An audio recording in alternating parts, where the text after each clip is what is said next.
Hello scholars, welcome to my YouTube channel English Odyssey. My name is Mahi and today we are going to start BEGC 101 Indian Classical Literature. Now scholars, before we begin the lesson, let's first understand the structure of this course. ये book का नाम BEGC 101 Indian classical literature है. इस book के अंदर आपको 4 blocks देखने को मिलेंगे और हर ब्लॉक्स के अंदर आपको 4 यूनिट्स देखने मिलेंगे.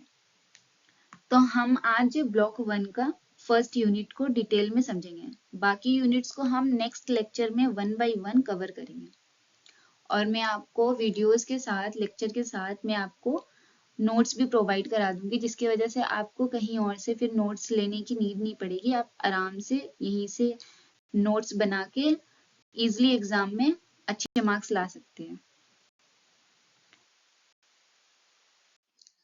तो मैंने आपको पहले यूनिट के बारे में पहले ही बता दिया है कि हम आज इंडियन एस्थेटिक एंड इंट्रोडक्शन पढ़ेंगे. In this lecture we will discuss this 7 topics: introduction, Indian classical drama, Sanskrit drama और 4 प्ले राइट्स के बारे में पढ़ेंगे.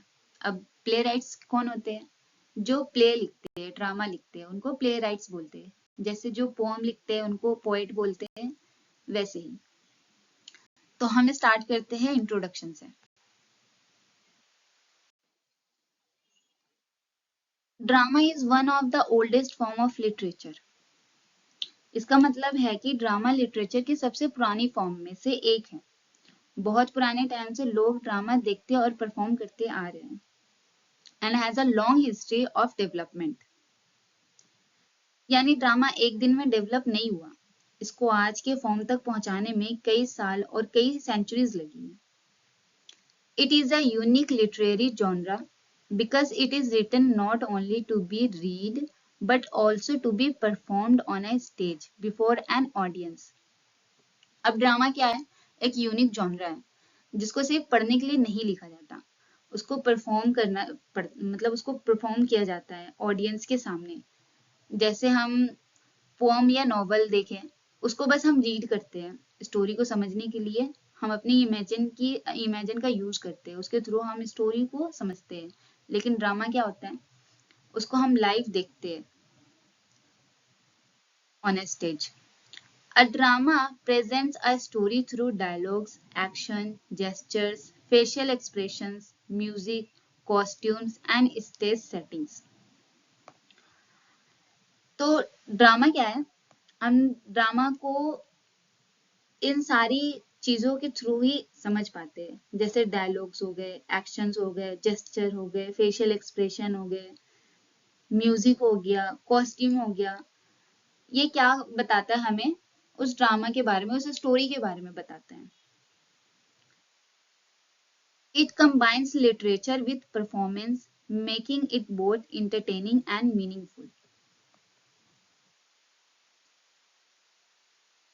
इसलिए ड्रामा सिर्फ इंटरटेनमेंट नहीं होता, बल्कि हमें कोई मैसेज या मोरल लाइफ लेसन भी देता है. Since drama is performed by actors in front of an audience, it is also known as a performative art.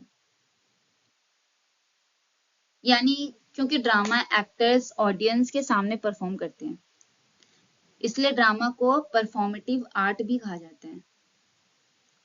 Over the centuries, drama has reflected the cultural values, beliefs and social life of different civilization. इसका मतलब है कि हर जमाने का drama हमें उस समय के लोगों की culture, values, beliefs and social life के बारे में बताता है. इसी वजह से ड्रामा सिर्फ एक इंटरटेनमेंट का मीडियम नहीं है, बल्कि हिस्ट्री और सोसाइटी को समझने का भी एक इम्पोर्टेंट सोर्स है. तो ये था हमारा introduction to drama. I hope कि आपको समझ में आ गया होगा कि ड्रामा क्या होता है.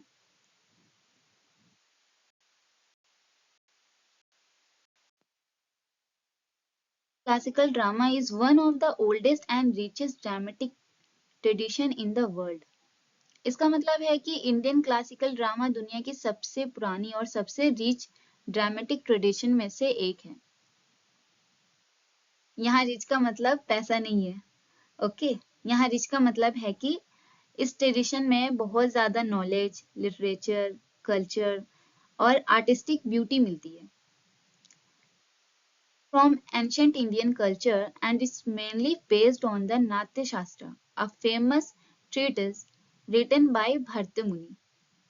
यानी इंडिया क्लासिकल ड्रामा की शुरुआत एंशियंट इंडियन कल्चर से हुई और इसका सबसे इम्पोर्टेंट बेस है नाट्य शास्त्र. अब एक क्वेश्चन आता है, नाट्य शास्त्र क्या है? तो नाट्य शास्त्र एक फेमस बुक है जो भर्तृमुनि ने लिखी है. इस बुक में ड्रामा कैसे लिखना है, कैसे परफॉर्म करना है, एक्टिंग कैसे करनी है, स्टेज कैसे यूज करना है, ऑडियंस पर क्या इफेक्ट होना चाहिए, ये सब डिटेल में बताया गया है. इसी वजह से नाट्य शास्त्र को इंडियन थिएटर का फाउंडेशन भी माना जाता है. तो नाट्य शास्त्र को क्या माना जाता है? इंडियन थिएटर का फाउंडेशन. अब next line. According to this text, drama is a combination of literature, music, dance, acting and emotion. यानी भर्तृमुनि की अकॉर्डिंग ड्रामा सिर्फ एक्टिंग नहीं है. ड्रामा में लिटरेचर, म्यूजिक, डांस, एक्टिंग और इमोशंस सब एक साथ मिलकर ऑडियंस को एक कंप्लीट एक्सपीरियंस देता है. इसी वजह से संस्कृत ड्रामा इतनी ब्यूटीफुल और यूनिक माना जाता है. Okay, next line. The main M of Indian classical drama is not only to entertain the audience but also to educate them and inspire moral values. यानी इंडियन क्लासिकल ड्रामा का purpose सिर्फ audience को entertain करना नहीं है. इसका एक और इम्पोर्टेंट पर्पस है एजुकेशन देना और मोरल वैल्यूज सिखाना. एग्जाम्पल के लिए अगर किसी प्ले में सच्चाई की जीत दिखाई जाती है या किसी कैरेक्टर से ऑनेस्टी या काइंडनेस वो दिखाया जाता है तो इसका इम्पोर्टेंस समझाया जाता है, मोरल वैल्यूज समझाया जाता है लोगों को. Okay. Most classical plays and on a positive note, highlighting the victory of truth, goodness and richness. इसका मतलब है कि संस्कृत या क्लासिकल प्ले एक एंडिंग जनरली हैप्पी एंडिंग होती है. आखिर में ट्रूथ, गुडनेस और रिचनेस की जीत होती है. यहाँ जो रिचनेस का मतलब है धर्म, जस्टिस और सही रास्ता पर चलना. इसलिए इंडियन क्लासिकल ड्रामा ऑडियंस को होप और पॉजिटिव मैसेज देता है. ओके, अब last line. This tradition has greatly influenced Indian literature and theatre for centuries. यानी इंडियन क्लासिकल ड्रामा ने कई सेंचुरीज तक इंडियन लिटरेचर और थिएटर को इन्फ्लुएंस किया है. आज भी बहुत सारे राइटर्स एंड थिएटर आर्टिस्ट इस ट्रेडिशन से इंस्पायर लेते हैं. ये था हमारा इंडियन क्लासिकल ड्रामा. अब हम नेक्स्ट स्लाइड में मूव करते हैं. ओके, अब हम संस्कृत ड्रामा पढ़ेंगे. Sanskrit drama is the most important part of Indian classical literature. इसका मतलब है कि Sanskrit drama Indian classical literature का सबसे इम्पोर्टेंट पार्ट माना जाता है. जब भी हम इंडियन क्लासिकल लिटरेचर की बात करते हैं संस्कृत ड्रामा का नाम सबसे पहले आता है. इसे याद रखना. It developed mainly between the 2nd century BCE and the 10th century CE. यानी संस्कृत ड्रामा का डेवलपमेंट 2nd सेंचुरी से लेकर 10th सेंचुरी के बीच में हुआ. BCE का मतलब है बिफोर कॉमन एरा यानी क्राइस्ट से पहले का समय और CE का मतलब है कॉमन एरा यानी क्राइस्ट के बाद का समय. इसका सिंपल मतलब है कि संस्कृत ड्रामा कई सेंचुरी तक डेवलप होता रहा है. Most Sanskrit plays are based on Indian epics, mythology, history and legends. अब सवाल आता है संस्कृत प्लेस की स्टोरीज कहाँ से आती थी? इनकी स्टोरीज ज्यादातर Indian epics, mythology, history and legends पर बेस्ड होती थी. अब एपिक्स का मतलब है रामायण और महाभारत जैसे महाकाव्य. mythology का मतलब है देवताओं और पौराणिक कहानियां. हिस्ट्री का मतलब हिस्टोरिकल इवेंट्स. लेजेंड्स मतलब फेमस ट्रेडिशन स्टोरीज जो पीढ़ी दर पीढ़ी सुनाई जाती है. इसी वजह से संस्कृत प्ले में हमें इंडियन कल्चर की झलक देखने को मिलती है। Unlike Greek tragedy, Sanskrit drama usually ends happily, promoting peace, justice and moral values. ये लाइन बहुत इंपॉर्टेंट है। यहाँ एक कंपैरिजन किया गया है ग्रीक ट्रेजेडी और संस्कृत ट्रेजेडी के बीच में। ग्रीक ट्रेजेडीज में एंडिंग अक्सर सैड होती है, लेकिन संस्कृत ड्रामा में एंडिंग जनरली हैप्पी होती है। क्यों? क्योंकि संस्कृत ड्रामा का पर्पस ऑडियंस को पीस, जस्टिस और मोरल वैल्यूज का मैसेज देना होता है। इसलिए एंड में अक्सर गुडनेस की विक्ट्री दिखाई जाती है। These plays follow the principle of the Natya Shastra and aim to create rasa, the aesthetic pleasure or emotional experience enjoyed by the audience. जैसे हमने पिछले टॉपिक में पढ़ा था, संस्कृत ड्रामा नाट्य शास्त्र का प्रिंसिपल्स को फॉलो करता है। अब एक नया वर्ड आया है रसा। रसा का मतलब होता है वो इमोशनल फीलिंग जो ऑडियंस प्ले देखते वक्त फील करती है। एग्जाम्पल के लिए, अगर किसी सीन को देखकर आप हंसते हो, रोते हो या किसी कैरेक्टर के लिए सिंपैथी फील करते हो, तो ये इमोशनल एक्सपीरियंस है ना, इसी को इंडियन एस्थेटिक में रसा कहते हैं। संस्कृत ड्रामा का सबसे इंपॉर्टेंट कॉन्सेप्ट है। Sanskrit drama is admired for its poetic language, rich imagination and deep understanding of human emotion. यानी संस्कृत ड्रामा को लोग इसलिए पसंद करते हैं क्योंकि इसकी लैंग्वेज बहुत ब्यूटीफुल और पोइटिक होती है, इसमें इमेजिनेशन भी बहुत रिच होती है, और सबसे इम्पोर्टेंट बात, ये हमें इमोशंस को बहुत डीपली प्रेजेंट करता है। ये ह्यूमन इमोशंस को बहुत डीपली प्रेजेंट करता है। इसी वजह से संस्कृत ड्रामा आज भी लिटरेचर स्टूडेंट के लिए बहुत इम्पोर्टेंट माना जाता है। So scholars, this was Sanskrit drama. Now let's learn about the first great Sanskrit playwrights, Bhasa. Bhasa is one of the earliest and greatest Sanskrit playwrights. इसका मतलब है कि भाषा संस्कृत लिटरेचर का सबसे पुराना और सबसे महान प्लेराइट्स में से एक थे।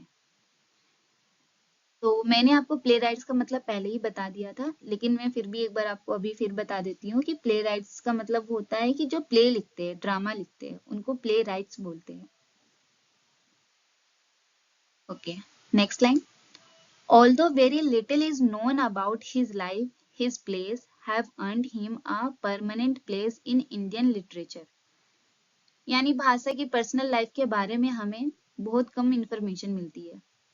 हमें ये नहीं पता है कि उनका जन्म कब हुआ, उन्होंने अपनी लाइफ कैसे बिताई, उनके बारे में जो बहुत सारी डिटेल्स होती है जो और ऑथर्स के बारे में होते हैं, वो हमें नहीं बताया गया। लेकिन एक बात पक्की है, उनके प्लेस इतने एक्सीलेंट थे कि उन्होंने इंडियन लिटरेचर में अपनी परमानेंट प्लेस बना ली। आज भी उनके वर्क्स यूनिवर्सिटीज में पढ़ाए जाते हैं। देखो, एक स्टूडेंट के पॉइंट ऑफ व्यू से देखें, एक वीक स्टूडेंट के पॉइंट ऑफ व्यू से देखें, तो अगर हम ऑथर का जो जन्म होता है और वो कहाँ, उनकी जो प्लेस होता है उनके जन्म का, अगर वो चीजें ना हो तो हम काफी इजीली लिख लेते हैं, क्योंकि डेट वगैरह, प्लेस वगैरह याद करना बहुत ज्यादा डिफिकल्ट होता है। मैंने भी फेस करा था ये। तो चलो, भाषा के बारे में तो ये है कि इनका नहीं है तो अच्छा है। Okay, next line. For many centuries, his work were believed to be lost, but they were rediscovered in the early 20th century.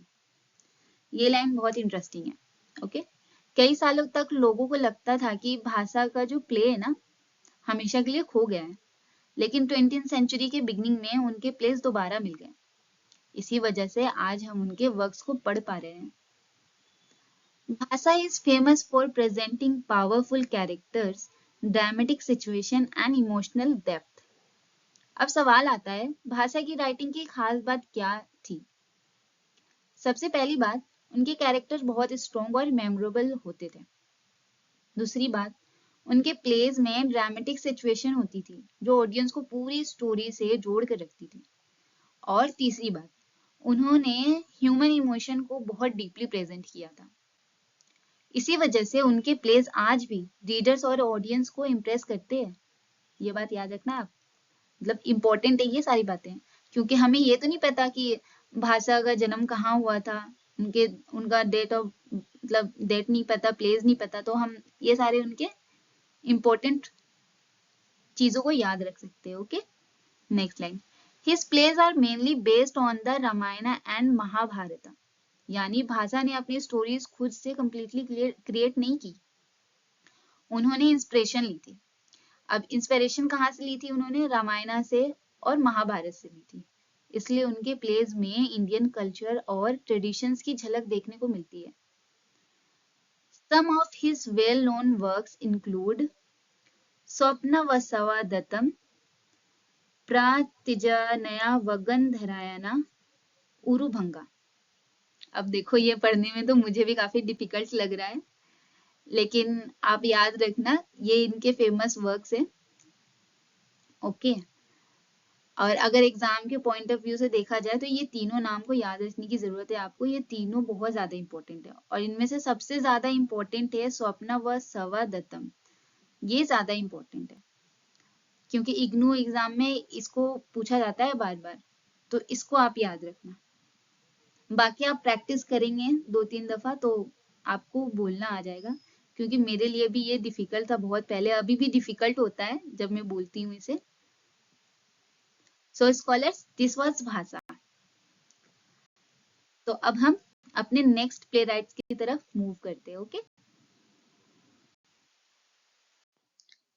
शुद्रका। Shudraka is one of the most celebrated Sanskrit playwrights. इसका मतलब है कि शुद्रका संस्कृत लिटरेचर के सबसे famous और respected play rights में से एक थे। यहाँ सेलिब्रेटेड का मतलब है बहुत फेमस और highly respected. He is best known for his famous play मिर्च कटिका, द लिटिल क्ले कार्ड। यानी शुद्रका की सबसे फेमस प्ले का नाम है मिर्च कटिका। इसका इंग्लिश मीनिंग है the little clay card. Exam के लिए इसका नाम जरूर याद रखना क्योंकि ये बहुत इंपॉर्टेंट प्ले है। देखो, हमने जो भाषा का भी प्ले वर्क्स देखा, जो हमने 3, वो काफी डिफिकल्ट था प्रोनाउंस करने में, लेकिन मिर्च कटिका इज इजी, तो आप प्रोनाउंस कर सकते हैं आराम से। ओके,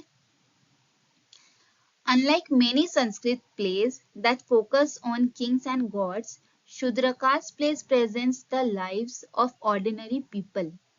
ये लाइन बहुत इंपॉर्टेंट है।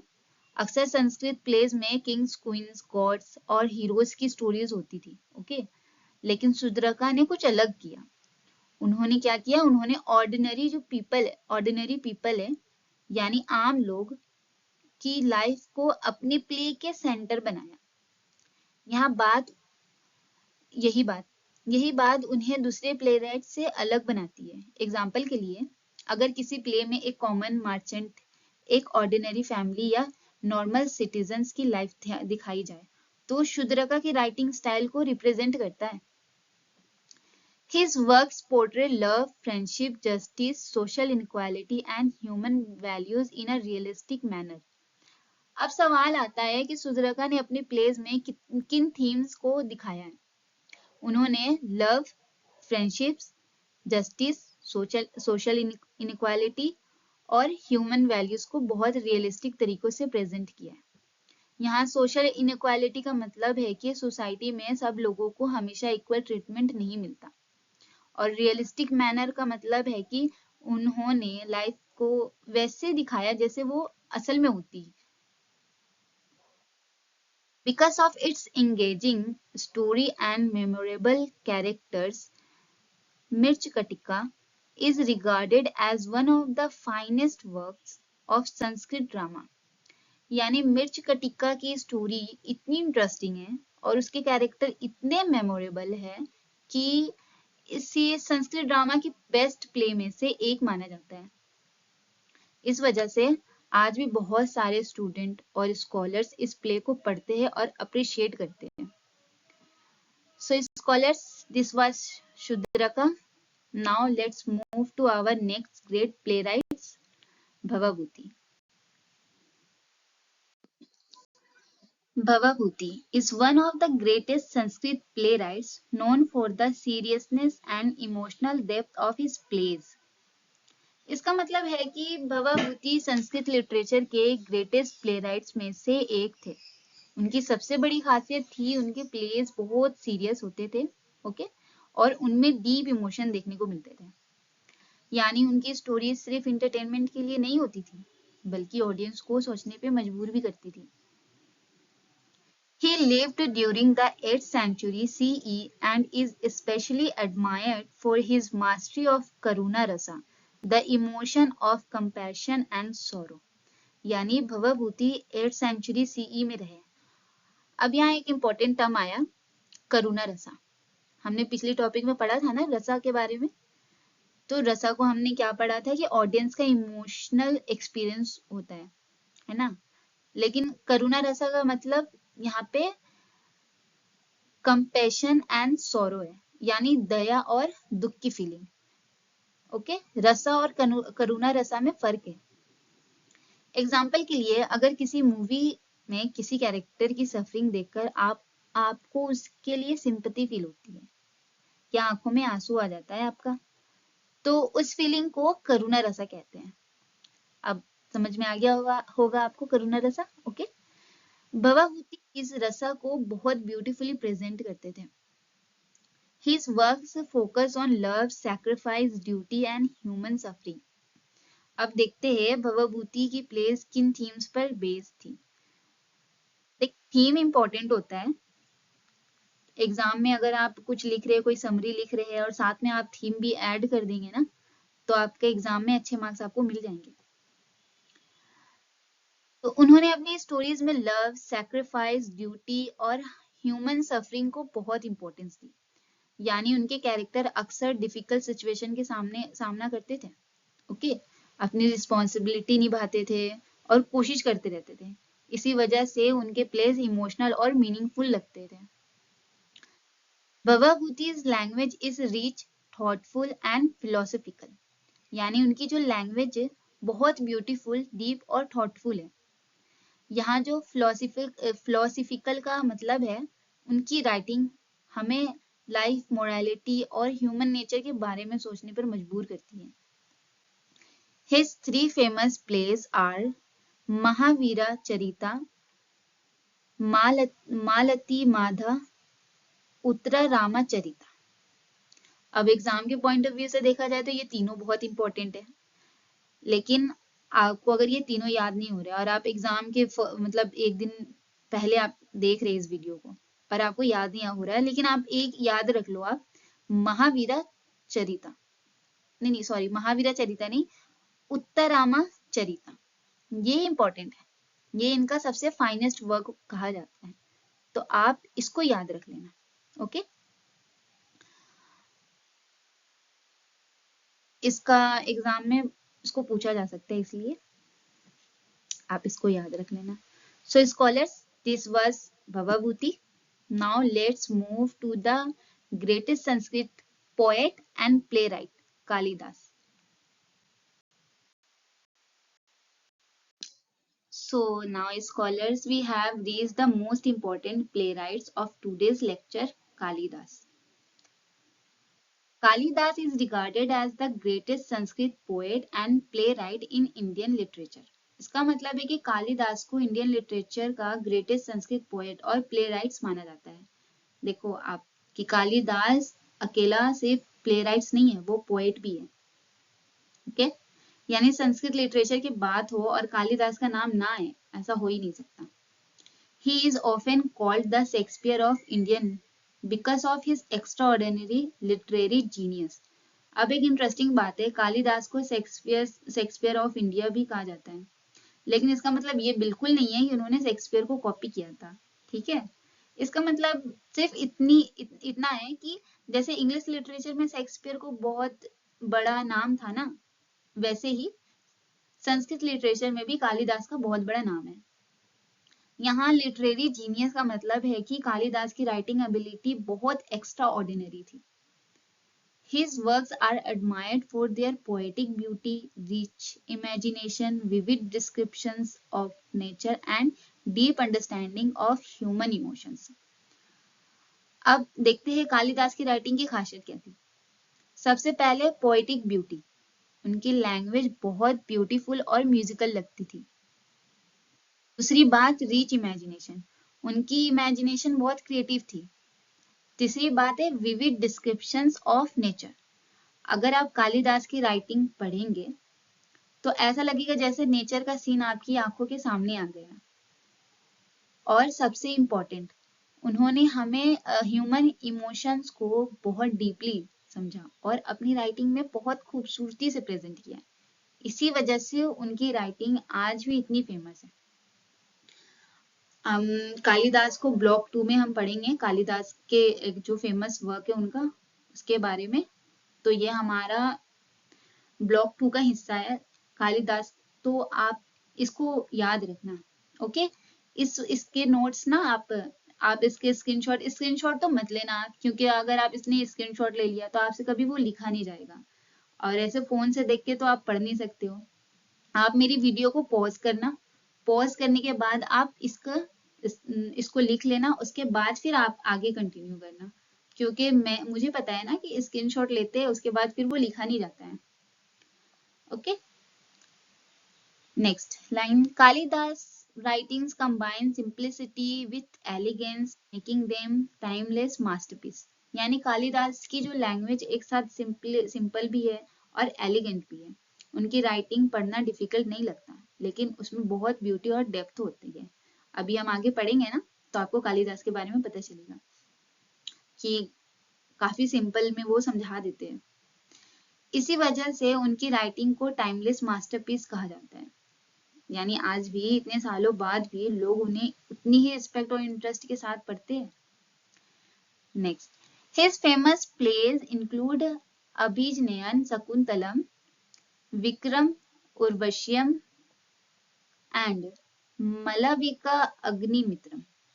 अब एग्जाम के लिए ये तीनों प्लेस याद रखना है, क्योंकि ये तीनों इंपॉर्टेंट है, और कालिदास तो हमारे ब्लॉक 2 में है, ब्लॉक 1 में ही है मेरे ख्याल से यूनिट 2 का है ये, तो वो तो है कालिदास हमें हमारे बुक्स में, तो हमें उनके ये तीनों वर्क्स याद रखना है।